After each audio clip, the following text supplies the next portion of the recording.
And joining us now, Tim Wu, professor at Columbia University and the author most recently of The Master Switch, The Rise and Fall of Information Empires. And as I always like to say when you come here, welcome home. Thank you. I know you're born in Washington, D.C., but you grew up in this place, right? You That's grew up true. in Toronto. Yeah, I'm a Torontonian. Toronto and Montreal. I guess you went to university in Montreal. Yeah, I went to McGill, so Yeah. there was some years there. So welcome back to Kent. I know New York is home right now, but it's good to see you back in your old stomping grounds. The Master Switch, that refers to what? The Master Switch is a quote from this famous figure in American history, Fred Friendly, who was the former president of CBS News. And he said, you know, we have all these debates about the First Amendment, free speech, but what really matters is who controls the master switch. That is, who's in charge of the underlying architecture that decides who speaks. And so I thought, you know, that's a pretty good title for a book, and chose it that way. The other reason is our original title was open, but then Andre Agassi took that title. It was the same publisher, so Right. we had to go to the So you had to Master come up with Switch. something else. Yeah, exactly. The premise of your book, you're tracing some of the most significant institutions, I guess, in American history: cable, television, telephone, internet, everything. How it all leads actually to internet, and it's such a broad spectrum of stuff. I thought we'd just focus on one thing. Sure. So we're going to focus on the, I guess, how telephone takes us to internet.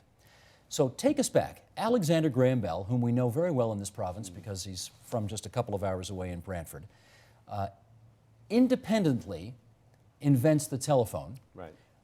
You know, he wasn't a part of a huge corporation at the time. He did it on his own. How did, I mean, just take us back to that time. Sure. Well, this this is interesting. You know, Bell is this massive colossus which has dominated communications in North America for over 100 years. I mean, it's amazing. It's still around. But it was once a three-man startup in an attic in Boston. And all they really had was an experimental device and a very strong patent. What most people don't know about the early days of the Bell telephone is the fact that no sooner did the telephone really get invented, no sooner had Bell created a working telephone that people were using, than the dominant company of the day immediately just tried to kill his company and destroy him. Which company was that? That was Western Union, the monopolist of the telegraph at the time. Still around in sort of a smaller form today, but at the time they were it. They were the king of communication. You wanted to get something from one place to another in North America, it was Western Union or nothing, or the post office, but a little slower. Right? And in fact, they were a terrific monopoly. I mean, terrific in terms of terrifying, in the sense they would use their power to try and influence elections, culture, you name it, they were involved. So they found this telephone, and they realized at some point the telephone was a threat. So they immediately found someone to invent a better telephone and try to take over or destroy Bell. The man they found was Thomas Edison. He invented a telephone, and in fact, the phone we use today is much more the Edison than the Bell telephone, which people don't realize. And they tried to run over Bell. It's a very common phenomenon in the history of communications or any industry that any new invention immediately undergoes an attack from the dominant player. Bell took a patent out, though, right, on their design? And how did that affect whatever transpired immediately thereafter? Well, in the end, it saved them. The patent ended up scaring Western Union off enough so that they retreated. But it's very interesting to wonder what would have happened if Western Union had won. Because their theory was the telephone was sort of an adjunct to the telegram. In other words, you would use the telephone to have someone from the telegram office call you to say your telegram was ready. You know, so it wasn't going to be this national network. It was just going to be sort of an addition to the telegraph. And you can see this pattern repeat over and over itself, that a monopolist will take a new technology and not always destroy it, but try and mold it around its own business model. So we know what Western Union's plans were around this.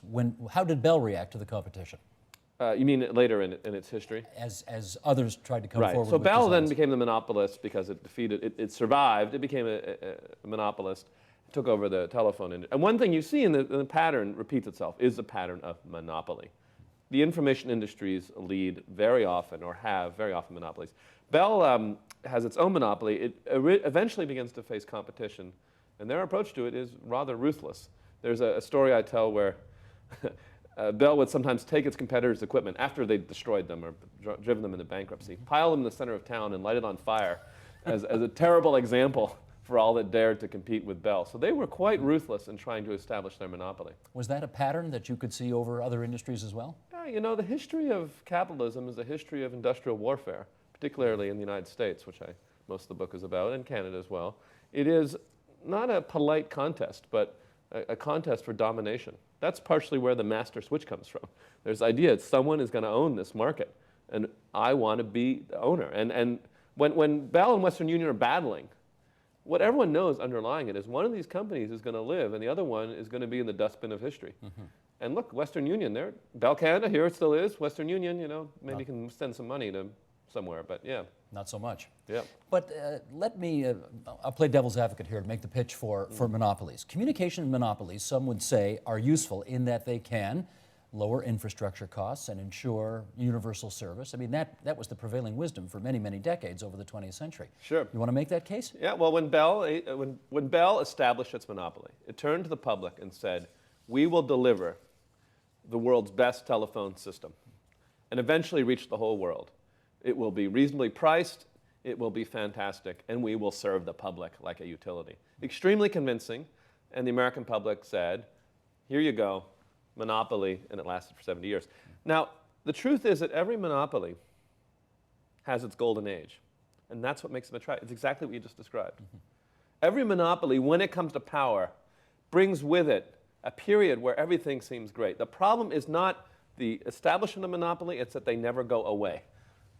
And so after 20, 30, 40 years, when they should have been displaced by something else, they're still there. And they start out, as I said, vigorous, exciting, lower cost, and then they slowly become stagnant, abusive, and paranoid.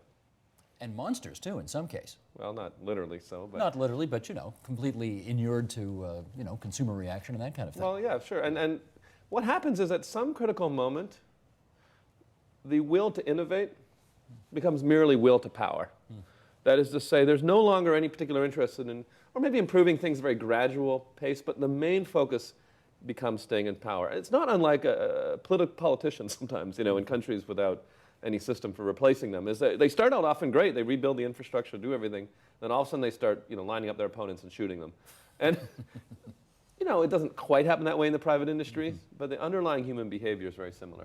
Well, let's talk about the regulator for a second, because I think I read in your book that it's almost 100 years that something like the FCC, the Federal Communications Commission in the States, has, or something in that kind of incarnation has been around in the States, playing a role that I guess has governments over the years have decided was important in that business. How did the role of those commissions affect all of what has transpired over time? Well, it's changed dramatically. In the 1910s, which is when this all started, government saw its role as helping the monopoly, to help establish the monopoly. In the phone industry, which we're talking about mostly, Congress eventually would outlaw competition. The American Congress would say competition in this sector is illegal. Isn't that amazing? Yeah, Think about that. That's amazing. Well, they said, it's going to be wasteful. And there was this big idea, and Vail gives a speech that starts the book, where he says, competition is just wasteful. Competition is a bad idea. It turns men into immoral creatures because they're fighting with each other. What you need, what capitalism is all about, is good men in charge of giant monopolies who serve the public. We need to just trust the corporate titans of our day to do good. The John Rockefellers. We will not be evil, he said, to echo a current monopolist. Google. Yes. The things that Vail said in the 1910s are almost identical to what Google says today, just to put that out there. Okay, the United States prides itself. I find this astonishing that they thought competition ought to be illegal in this sector, because they so pride themselves on having an open, free, clash of ideas, clash of businesses, clash of everything. We're talking about the United States, right? We're talking about the United States of America. Oh. And yet it took till 1984, it took till Ronald Reagan became president for them to try to break up what eventually became AT&T. Yeah, I mean, it's because the United States doesn't truly love competition. There was an interest in breaking up AT&T in the 1950s. The Defense Department said the phone monopoly is too crucial to defense against the Soviet Union to violate, to break up. It was too essential to national defense, they suggested, to break this company up. And so, no, the truth is America has a very mixed record when it comes to competition. There's obviously Adam Smith is venerated, seen as this hero, but there is a taste for unrestrained private power, and private power likes monopoly. And so there's these conflicting interests in the American soul. One between freedom and competition, another between a worship of power and these, and also just the consumer taste for convenience. Because as we said, often these are great companies in terms of convenience for the consumer. Let me take you to today, where we are once again in the middle of a kind of a telephone war. Yeah. It's not Bell, it's Google. Yeah. They got this thing called the Android, and it's Apple, Right. and they've got this thing called the iPhone. How are these things, obviously there are a lot of people who are not as up on this stuff as you, so let's just start with something very simple. Sure. How are these two things different? Well, they're both making phones at some level, but ideologically they could not be more different. Apple offers what is described as a closed, or they would describe as an integrated model, which is to say, fundamentally, Steve Jobs, the product manager / CEO, is in control of every aspect of the experience, and he promises you the best experience possible. But it's controlled by him in many ways. There's not that many buttons. The content is pre-selected. Apps that aren't good are not going to be on the iPhone or the iPad. So that's one. Google's idea is in many ways more radical. They are the carriers of the internet's flame. Openness matters more than anything. Everything they do is supposed to be an open platform. And so ideologically, these open versus closed is a battle going on in the mobile phone world, and it's a battle that has recurred throughout the history of the information industries. Now, do you have a preference, I should ask? I have both phones. You've got both? I have both, yeah. On you right now? We're not supposed to have phones in the studio because they might ring. However, So they're in the green room. yeah, I have both phones. Why do you have both? You got to kind of stay open. I kind of want to know what's going on in both developments, because whatever one you use, you get locked into their world. You become kind of hypnotized. Humans are tool-using creatures.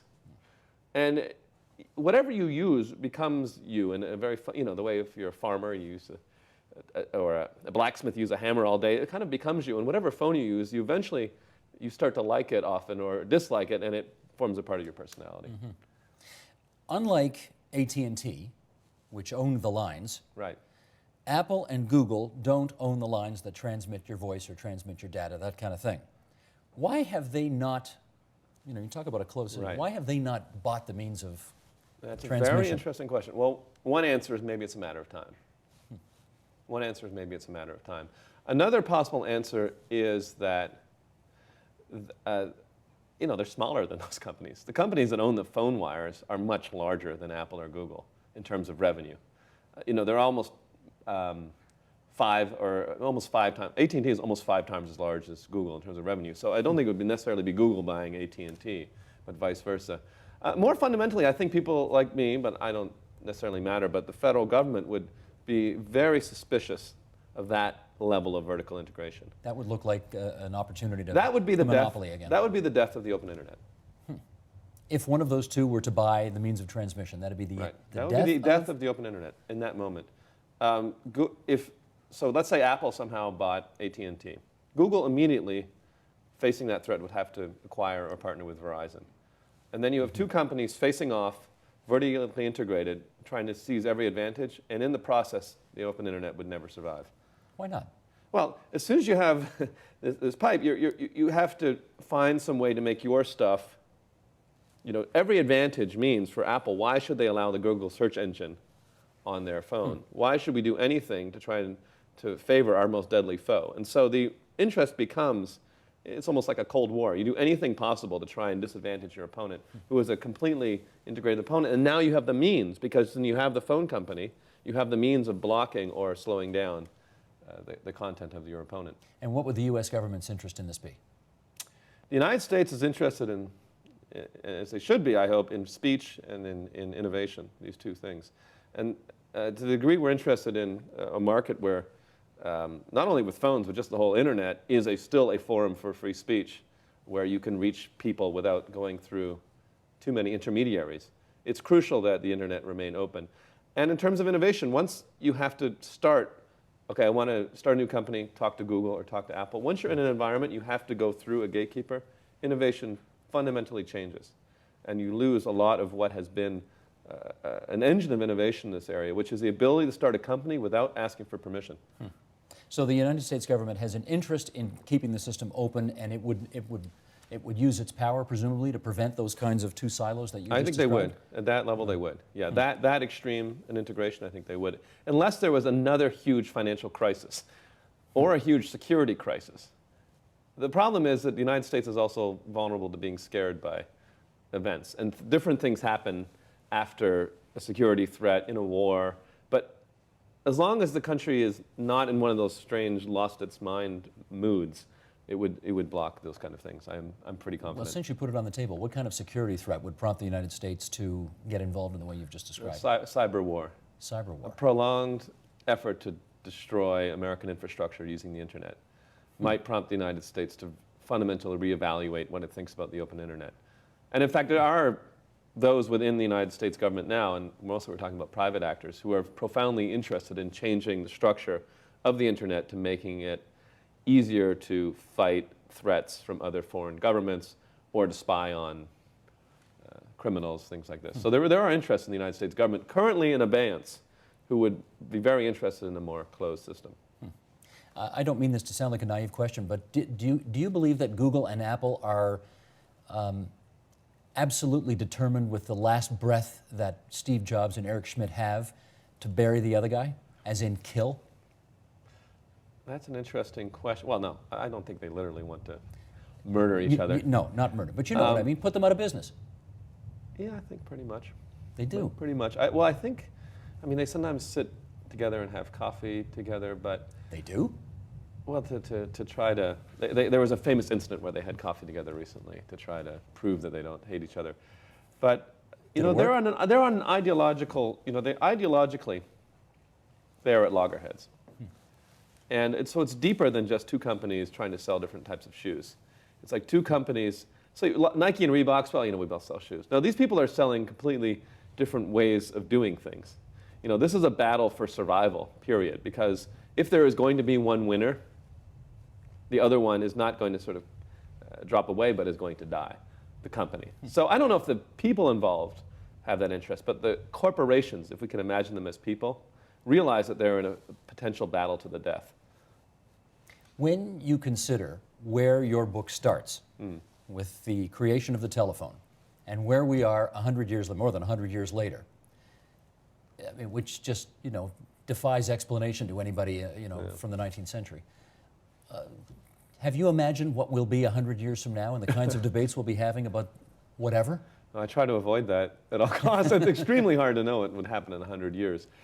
I mean, almost impossible. I know that some things will not change, however. What won't change? Economics and human nature, which are closely related. I think that as long as there are people in this world, there will be the desire to found a private kingdom and be master of a giant domain, whether it's, even like Rogers Cable, I need to have this sports team or that sports team, just adding to the dominion, to build. People since Alexander the Great have wanted nothing but a giant empire. And that is less a feature of countries today and more a feature of companies. We're in an age where the empire builders are all in the private sector. Some are in the public sector too, but less than they were, say, 300 years ago. The young men today who want to be Alexander the Great or want to be Caesar go into industry. They don't go into politics. No. They know they're not going to take over the world geopolitically. It's a little harder these days. In business, you never know. Yeah, that's true. You've got a shot. In which case, Tim, who's got his finger on the master switch today? Well, there's no one person. It is fascinating that every single person in the world, not in the world, every single person in North America uses Google. And in some way you could say that is our master switch. I mean, everything is switched. When we want to find something, we go through this switch, and it's called Google. On the other hand, there are contenders to be sort of where you go for information, and basically Apple and Facebook are the main contenders. Either whether it's Apple's beautiful devices, all the great content. Apple has the more or less exclusive access to all the best music, the Beatles, the best films, everything Hollywood. And so in a sense, they're establishing themselves as the switch for culture, the master culture switch. And then you have Facebook, who has all your friends. So it depends what you want. Do you want information? You have to go to Google. Do you want your friends? Facebook. Do you want Hollywood content? Apple. So there's sort of three people clutching at the switch. And of course, each of them wants to be the owner of it all. Can you imagine a fourth switch? I could. What would it be? It would have to be access to something that humans want in some fundamental way, and I can't think of what it is right now. Possibly it could be a cable company allied with enough other companies, a cable company that owns enough media properties, so everything you do is through them. But I think the three I've named are the ones that are quite core to our day-to-day experience. Tim, it's a fascinating look at a world which is hugely important to all of us now. You're right, there's nobody who's not on Google at some point, or Apple for that matter, or the other one. I ask viewers to try this experiment. Try not using Google for a week, or try to completely quit all these things. It's pretty hard. It's pretty Impossible. hard. Yeah. The Master Switch, the rise and fall of information empires. Tim Wu, good of you to come back to Toronto for us. Thanks so much. It's always nice to come home.